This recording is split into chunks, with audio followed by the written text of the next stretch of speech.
minha apresentação versa sobre a relação entre o direito fiscal interno, o direito fiscal da União Europeia e o direito fiscal internacional, num contexto ibero-americano. O direito fiscal interno apresenta uma forte ligação com o direito fiscal da União Europeia, ou o direito fiscal europeu. Em termos terminológicos, é preferível utilizar a designação de direito fiscal europeu, porque a característica fiscal é que prevalece. O direito fiscal europeu divide-se em direito fiscal europeu primário e direito fiscal europeu secundário. Muitas vezes na legislação e na doutrina utiliza-se ainda a expressão comunitário, que devemos então substituir por europeu em virtude do Tratado de Lisboa, porque desde o Tratado de Lisboa temos uma União Europeia e não uma Comunidade Económica Europeia. O direito fiscal da União Europeia disciplina os impostos europeus e também alguns aspectos dos impostos estaduais para os quais a UE exige uma harmonização. O direito europeu fiscal indireto ou interestadual materializa-se em diretivas, que necessitam de transposição, e em regulamentos de aplicação imediata nos ordenamentos jurídicos internos dos Estados-membros. Com a integração europeia, criou-se a necessidade de uma maior harmonização dos impostos entre os diversos Estados-membros da UE. E, portanto, os impostos mais harmonizados que temos são o IVA e os impostos especiais sobre o consumo. No domínio da tributação direta, ou seja, impostos sobre rendimento, IRS e IRC, nós não temos esta tendencial harmonização. Até porque existem diversas discrepâncias quanto, por exemplo, à definição dos fatores de conexão para efeitos de tributação. O direito fiscal interno encontra-se também em conexão com o direito fiscal internacional e, portanto, vigoram nos ordenamentos jurídicos fiscais nacionais normas provenientes de instrumentos internacionais. Surgem neste contexto as convenções, como compromissos internacionais assumidos pelos Estados que prevalecem sobre a legislação interna. As convenções são, então, normas jurídicas que vigoram internamente nos ordenamentos jurídicos logo após a respectiva publicação e apenas podem ser alterados mediante denúncia ou modificação em comum acordo entre os Estados em causa. Em termos de relação hierárquica entre as normas internacionais e as normas internas, temos o artigo 8º da Constituição da República Portuguesa, que prescreve que as normas e os princípios de direito internacional geral ou comum fazem parte integrante do direito português.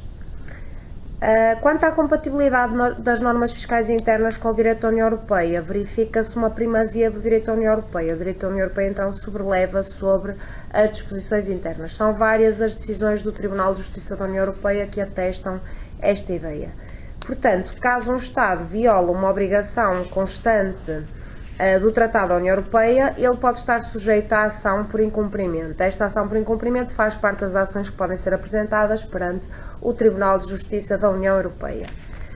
O Tribunal de Justiça garante que os Estados-membros cumpram as suas obrigações que lhes incumbem nos termos do direito europeu, designadamente respeitar as liberdades consagradas no Tratado da União Europeia e no próprio Tratado de Funcionamento da União Europeia. Depois nós temos alguns atos legislativos da União Europeia, designadamente regulamentos e diretivas. As diretivas são aprovadas ao abrigo do artigo 114 do Tratado de Funcionamento da União Europeia e têm sido um meio privilegiado de positivação ao nível dos impostos diretos. Limitam-se, no entanto, a regular determinados campos específicos relevantes para a implementação do objetivo do mercado interno. Quanto às liberdades europeias e a sua relação com os fatores de conexão para efeitos de tributação, nós verificamos que os artigos 28 e seguintes do Tratado de Funcionamento da União Europeia contêm o fundamental das denominadas liberdades europeias. Temos, portanto, a liberdade de circulação de mercadorias, de trabalhadores, de estabelecimento, liberdade de prestação de serviço e liberdade de circulação de capitais, entre outras. Estas liberdades são diretamente aplicáveis, o que implica que o Estado-membro, portanto, terá de respeitar estas liberdades na criação das suas normas. E, portanto, se criar normas incompatíveis, a norma em causa deve ser desaplicada.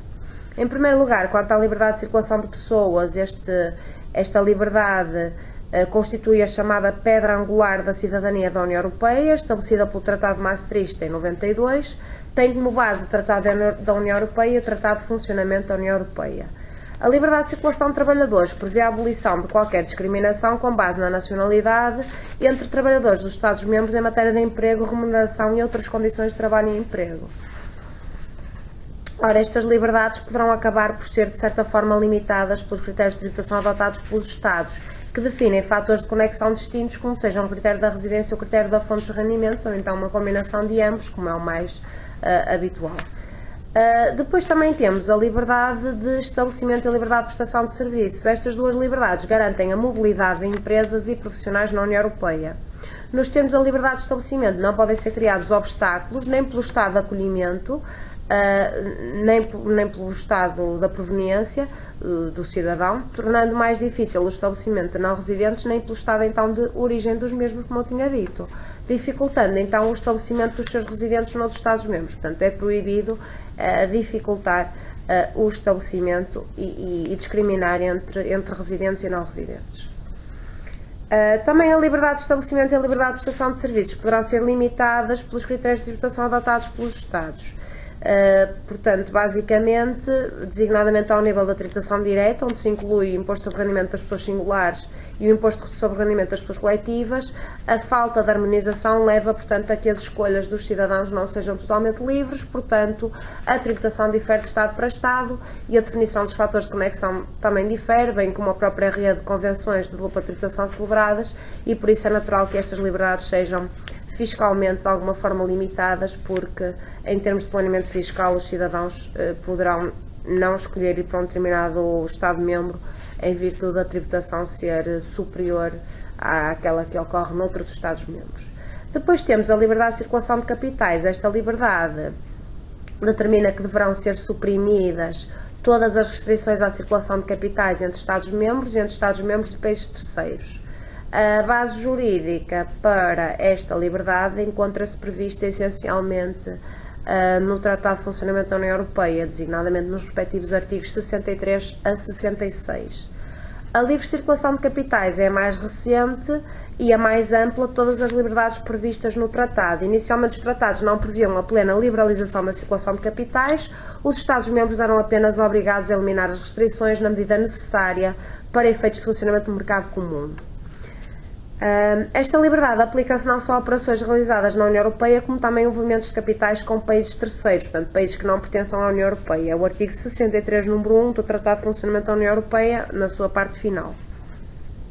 Também esta liberdade poderá ser, de uma certa forma, limitada pela diferente distribuição de competências para tributar levada a cabo pelos diferentes Estados, uma vez que fiscalmente as escolhas dos cidadãos são influenciadas pelas diferentes regras de repartição de poder tributar e pelas respectivas situações que implicam. A título de conclusões, podemos afirmar que o direito fiscal interno coexiste com o direito fiscal da União Europeia e com o direito fiscal internacional enquanto fontes ou modos de criação e revelação das normas jurídicas.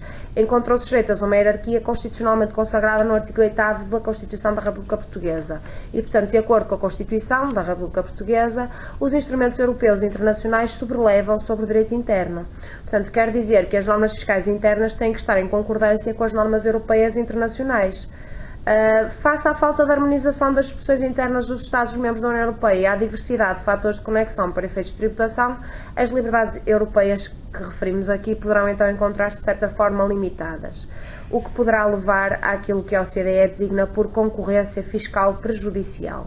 Diante dos problemas fiscais internacionais, destacamos também a dupla tributação internacional, a fraude e evasão fiscal internacionais e a discriminação em matéria de impostos, que vão causar distorções económicas entre os Estados. Os contribuintes são tentados então manipular os instrumentos fiscais, procedem então ao planeamento fiscal, muitas vezes abusivo ou até mesmo fraudulento, por forma a explorarem as vantagens que decorrem das diferenças entre os ordenamentos jurídicos e, por exemplo, escolher a jurisdição mais vantajosa através daquilo que se refere como treaty shopping. Agradeço a vossa atenção e espero que os trabalhos do Congresso estejam a correr da melhor forma. Até à próxima.